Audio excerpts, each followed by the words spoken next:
That's an incredible report. Thank you so much, Evelyn Wambui. Now, warring South Sudan factions have less than 24 hours to strike a peace deal or to face sanctions from the United States and other European nations, and an extraordinary session of the Intergovernmental Agency on Development, also known as IGAD, and its heads of state yielded no fruit today. We'll be hearing shortly from Francis Gashuri on the same. Of course, President Uhuru Kenyatta is in Addis Ababa for the same. But joining me now in studio to discuss the issues surrounding South Sudan and, of course, the Kenyans, 5 of them who are being held in that country, is its ambassador to Kenya, Mariano Dengo.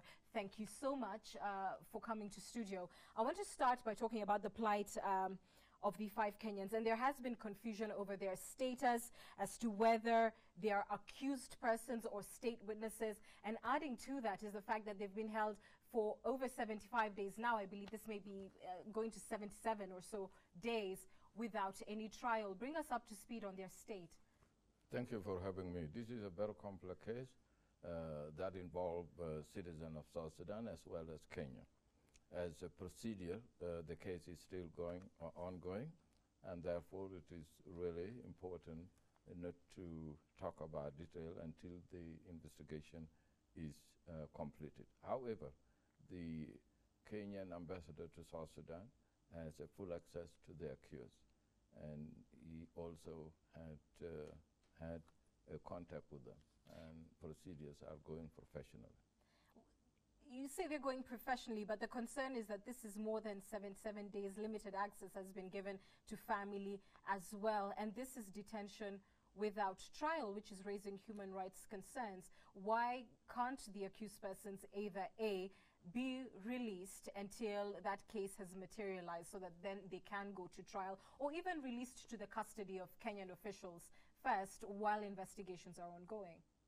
The last time I read about this case, the Kenyan ambassador to South Sudan, Ambassador, Leshore, was fully certified because as a representative of Kenya government in South Sudan, he had no doubt at all about the fact that the detainees are well and they are being treated with the respect and due process of the law is being followed in this case. And that is also, contradictory information to the extent that the families have also protested the way in which, rather the seriousness with which Kenyan officials are taking this matter. What has Kenya specifically asked for in regards to the 5? Usually when citizens of a country that has a diplomatic presence in South Sudan is apprehended for a matter of legal procedure, they are fully given access to talk to them and to even examine their condition in custody.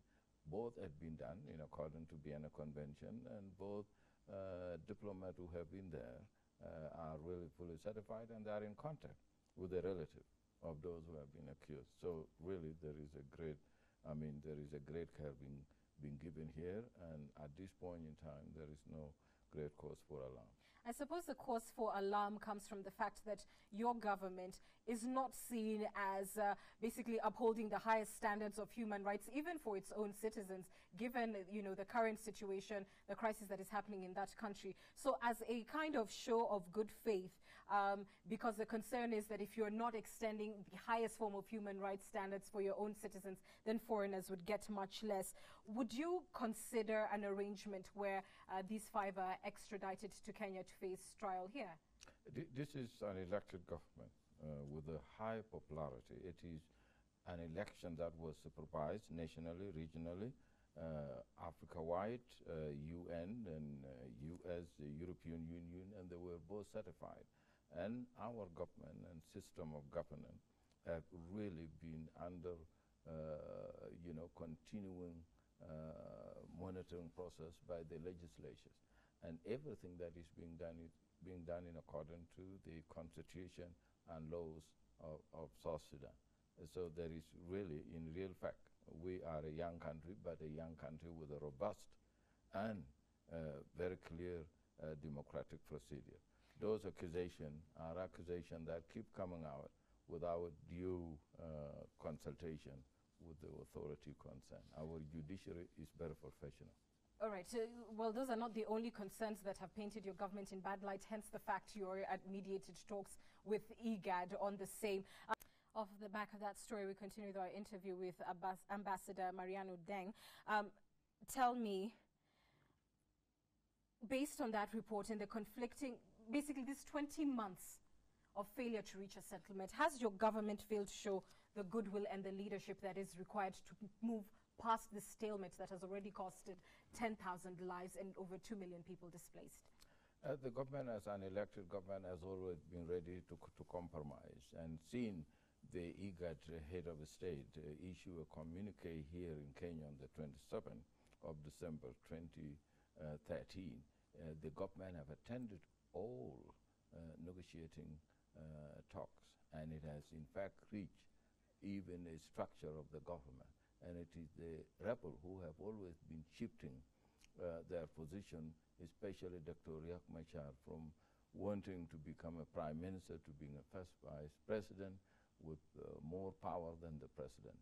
Now, as we speak, the rebellion itself as a splinter. Most senior commanders in the field are in fact disowning Dr. Riek. They have declared that he's no longer their leader. And one has to consider that factor, because peace agreement has to mean peace on the ground.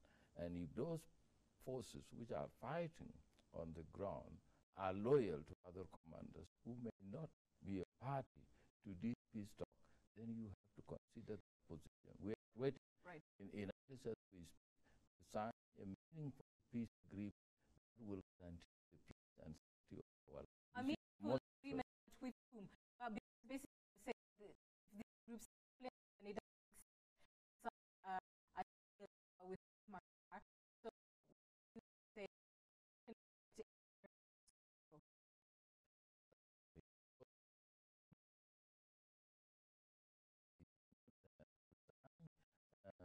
piece on paper which does not apply on the ground, we cannot be implemented on the ground. We need to consider the development which are now ongoing and which may impact on the peace that will be reached. so either you're basically tomorrow saying you're ready for sanctions anytime from tomorrow.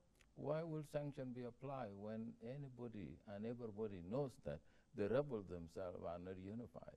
If Dr. Riek does not represent the rebel on the ground, why would the government and the people of South Sudan, with their elected government, be penalized? That will be very unfair in any sense, and I hope nobody and no power would actually impose sanctions. IGAD doesn't seem to have taken that position. The position IGAD seems to have taken is that basically Machar leads a majority or a significant enough majority of rebels for you to enter agreement into, and basically says 20 months has been long enough and there's been sufficient peddling back by both sides to show a kind of lack of commitment to peace.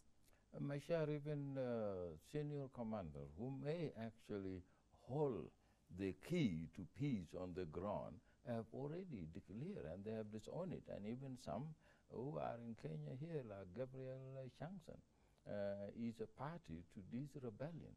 And you cannot determine really that Machar have more supporter. What we know now is that the whole thing is polarized and need to be looked at, because IGAD need peace in South Sudan, and if it need peace in South Sudan, they need to know who is holding the gun and who will put down the gun, not just paper in Addis Ababa. Right. And we are ready to sign if it comes to the fact that it is going to save life and bring peace. But you're not ready to sign with Riek Machar is basically what you're saying, sir. Finally, because unfortunately we're out of time, to the naysayers, those who have basically held previously that, you know, the South Sudanese government was not prepared for full, you know, self-determination, that perhaps an interim force or other actors should have been on the ground to have a kind of transitioned, you know, handover of full power to the people of Southern Sudan. Those naysayers would say that this situation basically proves them right, that you were not prepared for self-determination. What would you say to the people of South Sudan and the people of the world that your government has done with the full determination that they have? The facts speak for themselves. South Sudan government was born through democratic process. Unlike any other government that had emerged in Africa before, we had election which was, as I said, well supervised and declared fair and free, and that led to the referendum, which was also peaceful and done in a classical manner that represents the goodwill of the people of South Sudan. Over nearly 100% people voted for the independent. And we have developed a democratic process where we have two-tier parliament, legislative assembly and council of the state, and an elected head of the state with a functioning parliament and a representative of the people across the country. This is a making of one person mainly misrepresenting the people that he represents, and he call it, you know, it is alternative. It is not an alternative. It is actually, you know, a movement that is being driven by misinformation. You read their statement. They have made it clear that they don't want Machar because Machar was talking and driving ethnic war. Well, that is only half the story, one side of the story. Unfortunately, we're out of time. But certainly, as Kenyans who feel very much the burden of the people of Southern Sudan, having been part of the peace talks all the way through to your own determination, we hope to see a speedy conclusion to the thank you. crisis there. But that is their statement. It is not mine. I thank you for coming and for your time, and our best to the people of Southern Sudan. Good to be here. We are taking a short break. We're back with more news. Stay with Sunday Live.